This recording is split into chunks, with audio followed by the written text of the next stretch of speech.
I don't know, there was just something about this picture that pulled me in.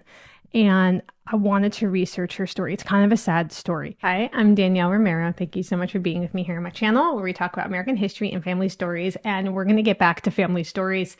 I have been thinking about what to do on the channel. And I started the channel researching my family story, and there's so much more to research. And I think as I'm getting older, I'm realizing I don't have as much time as I think I have. I mean, every day is a gift. We don't know how much time we have. But if I get to live a long life, I still don't feel like it's enough time to tell all the stories that I want to tell. And there are so many weird characters in my family tree that I have come across over the years and thought, I gotta do something with this. Like, how I can't just leave this hidden forever. And so that's what I'm going to be doing. I'm going to be sitting down with you. These are going to be totally unscripted, or at least I'm going to try to start unscripted. We'll see how bad they are. I just want to sit with you and tell you about some of the ancestors so you can meet my family as I'm learning about them. And I'm so excited about this because there are so many directions to go. I have Italian immigrants, great-grandparents that I want to research. I have Creole family in Louisiana. I have enslaved African Americans in Louisiana. I have indigenous ancestors. I have Irish immigrants. And I also have had a weird amount of I think Greek and Turkish show up on my DNA test. And I haven't been able to figure that out in the family tree yet. So I want to take a look and see what's there. But this series is going to be focusing on people and their stories and their lives. And when I was talking with my husband about my idea, he used a phrase that I loved, and he was calling it wayfinding mission.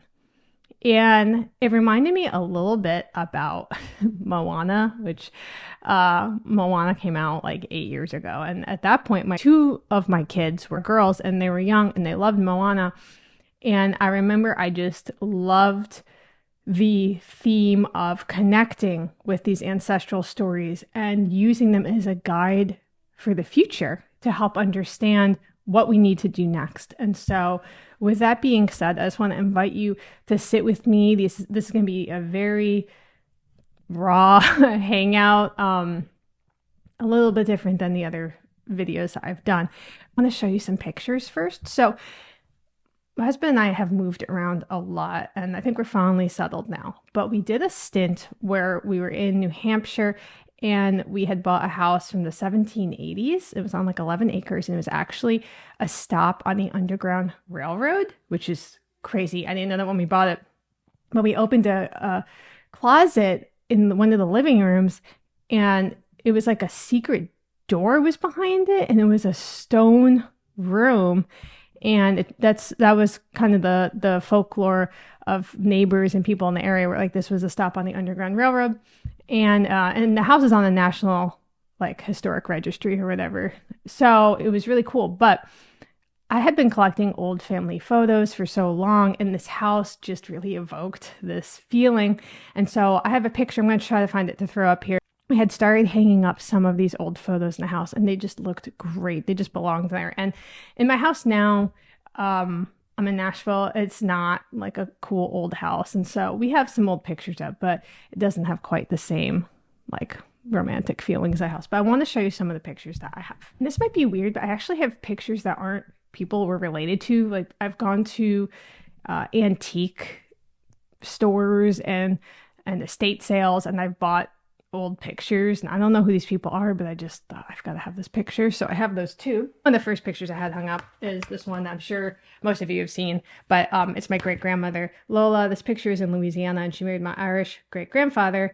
It's just a beautiful picture, and it's in this frame. I don't know why there's not glass on it. I'm guessing it broke during one of the moves.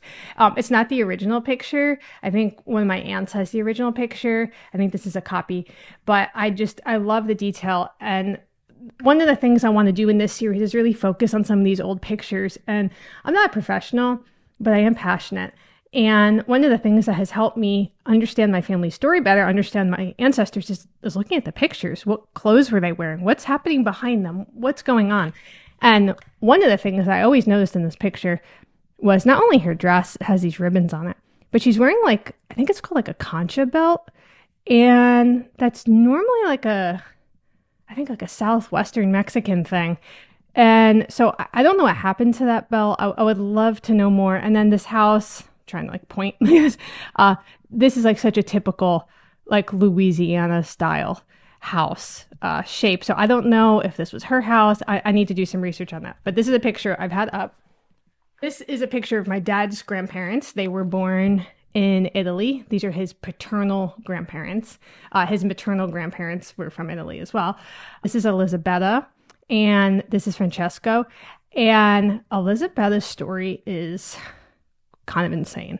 So she came to the United States as a teenager. They both came kind of as teenagers, young adults, and they got met and married here.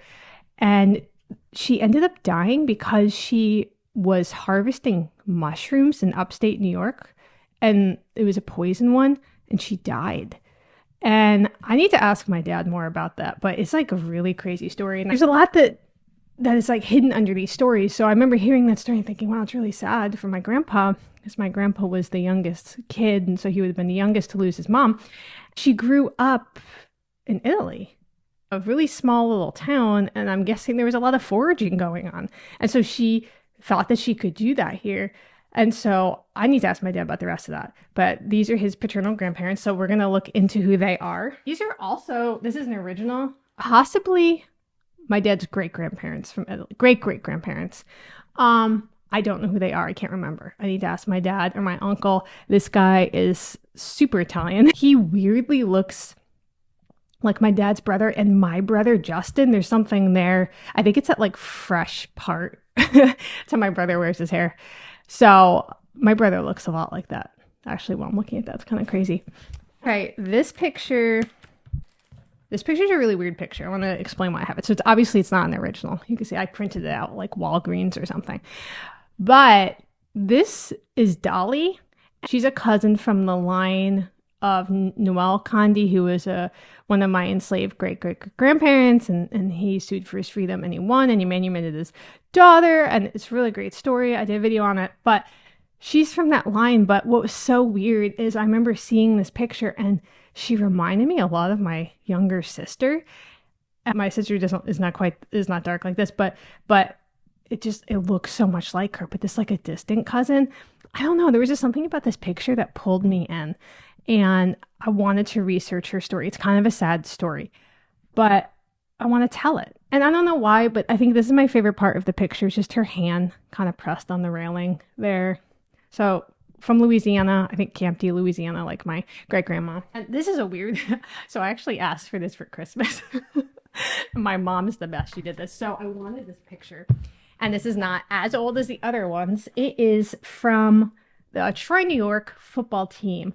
And my dad's dad is on this team. He's right here, Dominic.